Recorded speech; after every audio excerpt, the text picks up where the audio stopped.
Hello जी, अस्सलाम वालेकुम, welcome back to father नेक्शन। उम्मीद है कि आप सब ठीक होंगे। सलाम नेपाल, क्या हाल चाल है। तो भैया आज हम रिएक्शन देने वाले केपी ओली शर्मा की जो इंटरव्यू आई थी सुधीर चौधरी के साथ, उसकी फुली एनालिसिस की एक वीडियो हमारे पास ये आई है। तो उन्होंने अपना एक एनालिसिस दिया, वो पूरी तरीके से उसको ब्रेक डाउन किया, क्या उन्होंने बोला और उसके क्या बोलना चाहिए था। तो इस सब के बारे में वो बताएंगे और आप लोगों को वीडियो अच्छी लगेगी। तो अगर वीडियो अच्छी लगती है तो लाइक करें, शेयर करें, चैनल सब्सक्राइब करें।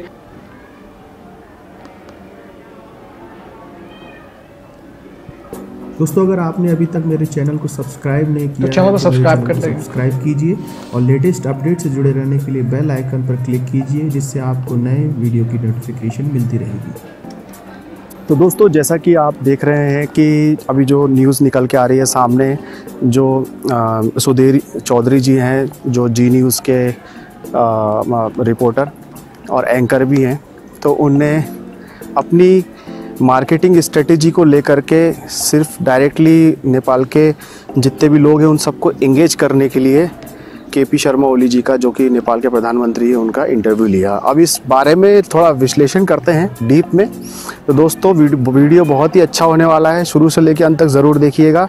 नमस्कार दोस्तों, मेरा नाम है सचिन और आप सभी का स्वागत है मेरे यूट्यूब चैनल सचिन यूनिक में। तो चलिए दोस्तों, वीडियो शुरू करते हैं।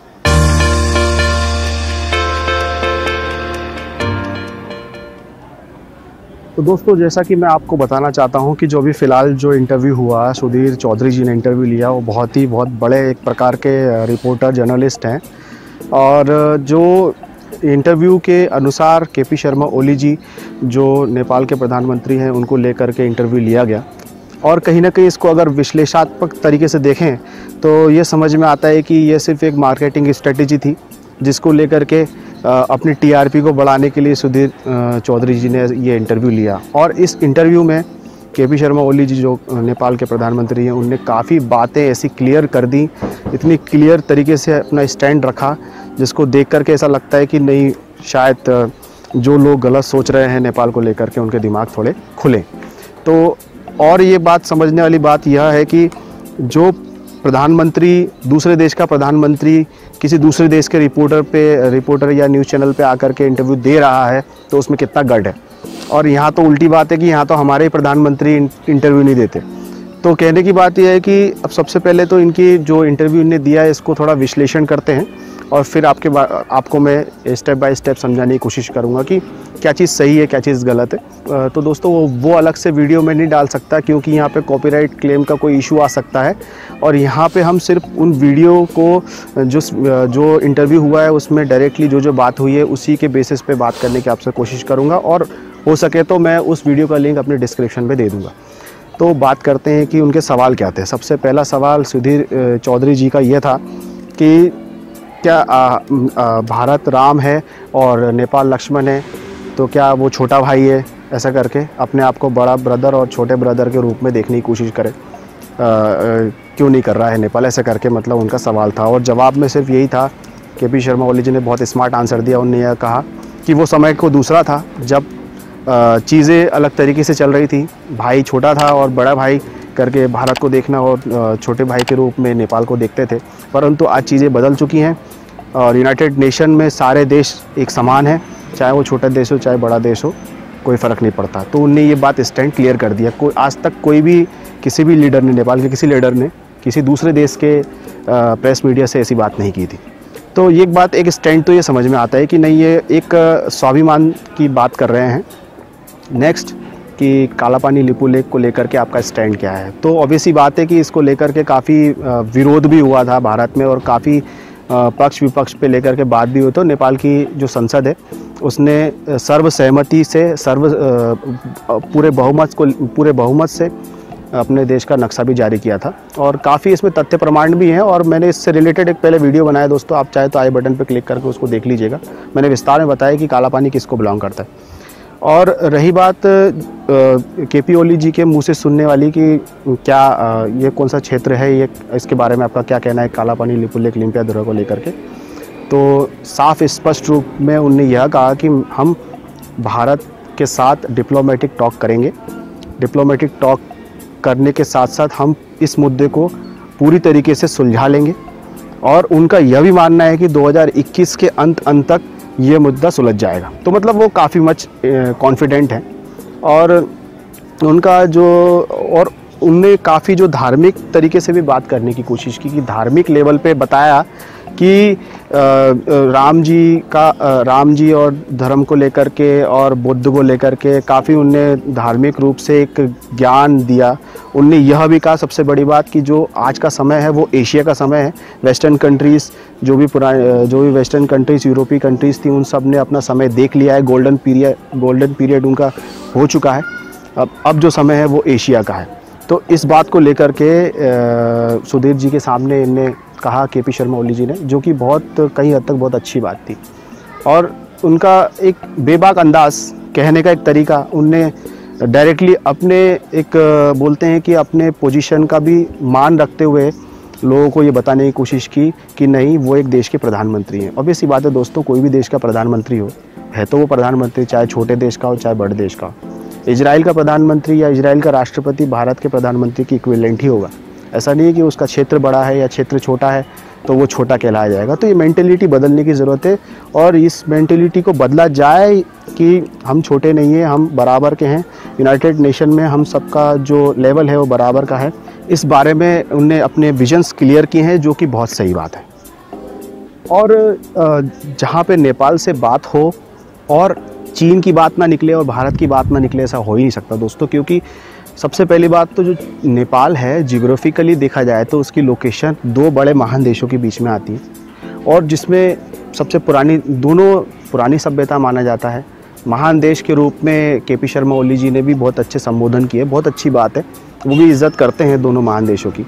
अब उनने बोला चाइना और इंडिया, तो ये दो ऐसे देश हैं जिनको कभी भी बुलाया नहीं जा सकता। ये इंटरलिंक्ड एक प्रकार से नेपाल को लेकर के। और जो सुधीर चौधरी जी ने एक सवाल किया कि आजकल नेपाल जो है वो चाइना की तरफ ज़्यादा बढ़ रहा है, तो मेरा ये मानना है कि जो केपी शर्मा ओली जी ने जवाब दिया, उन्होंने ये कहा कि हम संतुलित व्यवहार रखना चाहते हैं। ऐसा नहीं है कि यूनाइटेड नेशन में अगर कोई मुद्दा आता है और चाइना को लेकर के हम गलत बोल दें उसको, या वोट कर दें उसके प्रति, या उसके ऑब्जेक्शन में वोट डाल दें, या इंडिया को लेकर के कोई ऐसा कोई स्टेटस या कोई विवाद आता है या कोई ऐसी कोई कंडीशन बनती है यूनाइटेड नेशन पे, तो हम उसको वोट नहीं करेंगे या उसको वोट करेंगे। तो इट डिपेंड्स ओनली, मतलब ये डिपेंड करता है कि केपी शर्मा ओली या उस समय की जो सरकार होगी नेपाल में वो क्या सोचती है, उनकी मेंटेलिटी क्या है उस पर्टिकुलर पॉलिटिक्स को लेकर के। तो इनने ये विचार अपने क्लियर किए कि हम किसी के पक्ष में नहीं हैं, हमारा खुद का देश है, हम अपने देश के साथ ही चलेंगे और अपने देश का शासन चलाएंगे, और जो साथ में हमारे पड़ोसी देश हैं उनके साथ भी हम अच्छे से रहेंगे, जो कि सही बात भी। और जो ज़मीन की बात है, जो ज़मीन को लेकर के जो मुद्दा चल रहा है, काला पानी लिपुलेख और लिम्पियाधुरा को लेकर के, तो उसके संबंध में मैंने पहले ही वीडियो बनाया दोस्तों, आप चाहे तो आई बटन पर क्लिक करके देख सकते हैं। जो दस्तावेजों के आधार पे, जो रिकॉर्ड्स हैं उसके आधार पे ये तो प्रमाणित होता है कि जो क्षेत्र है वो नेपाल के हैं। बाकी आप देख सकते हैं उस वीडियो को, तो आपको बहुत सारी जानकारी मिल जाएगी, और जो भी डॉक्यूमेंटेड फॉर्म में मैंने आपको प्रूफ दे के रखा है। अब उसके बाद एक छोटा सा एग्जाम्पल आपको मैं ये बताने की कोशिश करूँगा दोस्तों, कि मान लीजिए आपके घर में आग लगती है और आपके पड़ोसी सबसे पहले आएंगे कि कौन आएगा? आपके घर में अगर आग लगी तो ऑब्वियस सी बात है आसपास के पड़ोसी ही आएंगे सबसे पहले उस आग को बुझाने के लिए, उसके बाद कोई दूर का व्यक्ति आएगा, ऑब्वियस सी बात है। ऐसे ही राजनीतिक संकट नेपाल में आया और सत्ता पक्ष के लोगों ने, या जो भी है, संसद भंग हो गई और सरकार गिर गई, चुनाव निश्चित हो गए, मई अप्रैल में होने वाले हैं। तो अब ऐसी सिचुएशन को टेकल करने के लिए ऑब्वियस सी बात है चाइना का डेलीगेशन आया। चाइना का डेलीगेशन आकर के चेक किया कि क्या प्रॉब्लम्स हैं, क्यों ऐसा हो गया, स्टेबल क्यों नहीं है सरकार। भाई एक पड़ोसी ही देखेगा ना, पड़ोसी मुल्क है तो पड़ोसी मुल्क आकर के तो चेक करेगा। अब हम बोलते हैं कि चाइना दखल दे रहा है, चाइना ही बोल रहा है, चाइना ही बीच में आ रहा है, चाइना की गोद में चाइना की गोद में नेपाल चला गया। तो एक बात मैं आपको यही बताना चाहूँगा दोस्तों कि लगभग 1950 के बाद जब पहला एडमिनिस्ट्रेटिव रिफॉर्म हुआ था नेपाल में, तो उस समय एडमिनिस्ट्रेटिव रिफॉर्म में भारत के IAS अफसर बुच कमीशन के रूप में नेपाल आए थे, और उनने प्रशासनिक सुधार के कुछ मापदंड, गाइडलाइंस, रिपोर्ट्स पेश की थी नेपाल सरकार को, जिसमें ये साफ साफ बताया गया था कि जो पुलिस में जो हाईएस्ट पद होगा वो DGP ना हो करके IGP होगा। मतलब डायरेक्टर जनरल ऑफ पुलिस ना हो करके इंस्पेक्टर जनरल ऑफ पुलिस होगा। और जब जो प्रशासनिक लेवल पे जैसे इंडिया में IAS अफसर होते हैं और कैबिनेट सेक्रेटरीज होते हैं, कैबिनेट सेक्रेटरी सबसे बड़ा लेवल होता है, तो उन्होंने यह रिफॉर्म दिया था, यह बताया था बुश कमीशन ने कि नेपाल में कैबिनेट सेक्रेटरीज़ की आवश्यकता नहीं है, नेपाल में चीफ सेक्रेटरी ही बहुत है। तो चीफ सेक्रेटरी आप लेवल समझ सकते हैं दोस्तों। चीफ सेक्रेटरी इंडिया में किसी एक राज्य की गवर्नमेंट के समकक्षी एक IAS ऑफिसर होते हैं जो कि चीफ सेक्रेटरी होते हैं। और यूनियन लेवल पे, केंद्रीय लेवल पे देखेंगे तो हमें वहाँ पे कैबिनेट सेक्रेटरी देखने को मिलता है। तो नेपाल के केस में ऐसा नहीं है, वो एडमिनिस्ट्रेटिव रिफॉर्म ऐसा आया था। तो क्या हम यह कह दें कि भारत ने दखल किया नेपाल के प्रशासन में? नहीं, वहाँ पे उसने मदद की, क्योंकि वो चाह रहा है कि नहीं, आपके एडमिनिस्ट्रेटिव जो प्रशासनिक लेवल पे जो सुधार होने चाहिए वो ऐसे होने चाहिए। तो एक आइडिया दिया, एक कमीशन बैठा करके रिपोर्ट दी, आज उसका इम्प्लीमेंटेशन हुआ। तो नेपाल में हमें IGP देखने को मिलते हैं, सबसे बड़े पद जो पुलिस में है, और जो प्रशासन में है सबसे बड़े प्रशासनिक लेवल पे वो चीफ सेक्रेटरी हैं। तो यह एक, जो लोग बोलते हैं कि चाइना की गोद में जाके बैठ गया, उन लोगों के लिए स्पष्ट जवाब है। ऐसा नहीं है कि चाइना के ही एम्बेसडर आकर के नेपाल में बात करते हैं, उनके बड़े नेताओं से बात करते हैं। इंडिया के भी एम्बेसडर आते हैं, अमेरिका के भी आते हैं, नॉर्वे के भी आते हैं। तो क्या हम ये कह दें कि नेपाल किसी से बात ना करे? नहीं, ऐसा नहीं होता। वो एक अलग देश है, तो भाई उसके भी एक अलग राइट्स होंगे ना, अधिकार होंगे। भाई वो भी अपनी ज़मीन से प्यार करता होगा, वो नागरिक भी अपने देश से प्यार करते होंगे। भारत तो करता ही है, हम भी करते हैं।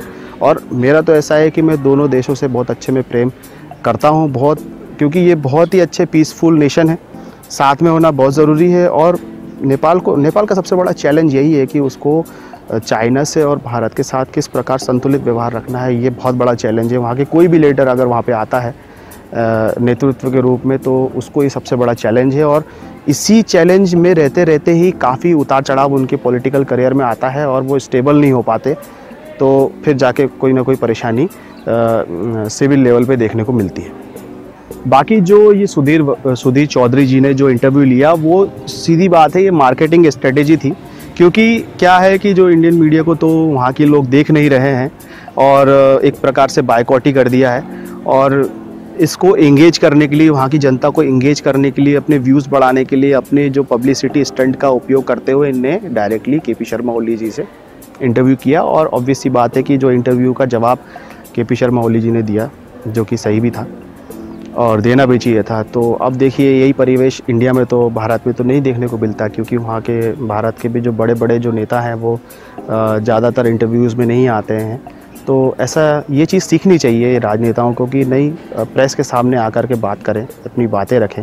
जो भी बात है सही होगी या तो गलत होगी, या तो ज़्यादा से ज़्यादा सही होगी या तो ज़्यादा से ज़्यादा गलत होगी, तो कहीं ना कहीं सॉल्यूशंस निकलते हैं। बात करना बहुत ज़रूरी है। इसी हम यही है right to freedom of speech, अभिव्यक्ति की आज़ादी, शायद इसे ही कहा जाएगा कि आप अपने विचार शेयर कर सकते हैं।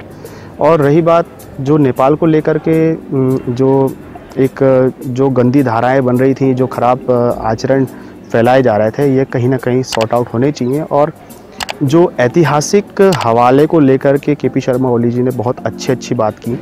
तो एक नॉर्मली समझने के आधार पे, ज्ञान के आधार पे देखा जाए तो उनने बहुत ही बड़े लेवल की बात की और इतिहास में उन ऐसे लोगों को टारगेट किया, इतिहास में जिन्होंने एशिया को बर्बाद करने की कोशिश की और यूरोप से आकर के जो एशिया को बर्बाद करने की कोशिश कर रहे थे, उनको टारगेट करते हुए उन्होंने यह कहा कि एशिया को सबसे ज़्यादा अनस्टेबल करने का जो मेन जो कारण है जिसने किया, वो यूरोपियन कंट्री से ही आए थे। तो ये तो सबको ही पता है। तो मेन बात यह है कि आने वाला समय एशिया का है। उनका सबसे मेन इशू था, उनने सबसे मेन बात यही कही कि आने वाला समय एशिया का है और एशिया में अनस्टेबिलिटी नहीं होनी चाहिए। और उनने यह भी बात में क्लियर कर दिया, इंटरव्यू में बात करते करते ये तो क्लियर कर ही दिया था कि हम काला पानी, लिपुलेख, लिपियादुरा को लेकर के बिल्कुल क्लियर हैं और ये प्रॉब्लम हम डिप्लोमेटिक रूप से सॉल्व करेंगे। उनने अपना स्टैंड क्लियर कर दिया, उनने ये बता दिया कि ये क्षेत्र हमारा है, हम इसको डिप्लोमेटिक लेवल पे हासिल कर लेंगे। तो अब देखते हैं दोस्तों क्या होता है। और रहती बात कि आगे क्या चुनाव में क्या क्या होते हैं और जो भी राजनीतिक उथल पुथल होता है आगे, या कोई भी बात होती है या कोई भी इन्फॉर्मेशन है, मैं आपके सामने आपको प्रेजेंट कर दूंगा। दोस्तों आप लोगों से निवेदन है कि इस वीडियो को ज़्यादा से ज़्यादा शेयर, ज़्यादा से ज़्यादा लाइक ज़रूर कीजिएगा। अगर आप मेरे चैनल पर नए हैं तो प्लीज़ सब्सक्राइब करके बेल आइकन पर क्लिक करना ना भूलिएगा दोस्तों। मैं चाहता हूँ ये वीडियो बहुत दूर तक जाए, तो आपका सपोर्ट यहाँ पे बहुत ही ज़रूरी है दोस्तों। जितना ज़्यादा हो सके इस वीडियो को फैला दीजिए, लाइक करवा दीजिए और बहुत ज़्यादा शेयर करवाइए, जिससे कि क्या ये वीडियो ज़्यादा से ज़्यादा लोगों तक पहुँचे। दोस्तों फिर मिलूंगा इस प्रकार के विषयों के साथ और नई। आप लोगों ने वीडियो देख ली और उम्मीद है कि आप लोगों को पसंद आएगी। एक एक चीज को इसने वाजे कर दी और एक एक चीज को इसने बता दिया कि क्या कंडीशन थी और कैसे आप लोगों को सुधीर चौधरी की वीडियो दी। तो ये बोला था कि नेपाल के केपी ओली शर्मा ने काफी अच्छे तरीके से बात की, उसको जो ना अच्छी तरीके से जवाब दिए और उसको एक क्या बोलते हैं, उसको स्मार्टनेस दिखा के उसको जवाब दिए। तो अब अगर कोई ये बोलता है कि यार नेपाल जो है चाइना की गोद में बैठ के या चाइना के साथ मिलकर इंडिया के खिलाफ बात करते हैं, तो यार हर कंट्री का अपना रूल है, अपनी उसकी स्ट्रेटेजी, मर्जी है भाई, जो लोग क्या करना चाहते हैं करें, उससे हमें कोई मसला थोड़ी है कि यार ये गलत कर रहा है, ये ठीक कर रहा है। तो हम तो ये चाहते हैं कि दोनों कंट्री जो है ना आपस में मिल बैठ के अच्छे बात करें और अच्छे तरीके से मतलब मिल बांट के करें। बट क्या हो कि अब समझ नहीं आ रहा कि इंडिया के न्यूज़ चैनल वालों को क्या हो गया और करना क्या चाहते हैं ये लोग। इसके बारे में तो उसने ये बोला कि मैं ओरिजिनल वीडियो इसलिए अपलोड नहीं कर सकता क्योंकि कॉपीराइट के इशू आ सकते हैं। तो एक ये भी बात है। तो अगर एनालिसिस को देखा जाए और इसकी रिसर्च को देखा जाए तो काफ़ी अच्छे तरीके से रिसर्च किया है, दोनों बंदों के इंटरव्यू के और दोनों के क्वेश्चंस को मिल बैठ के बात की, तो ये काफ़ी अच्छा रिस्पॉन्स आया। तो अगर वीडियो अच्छी लगी है तो लाइक करें, शेयर करें एंड चैनल को सब्सक्राइब करें। मिलते हैं नेक्स्ट वीडियो में, तब तक के लिए अल्लाह हाफिज़।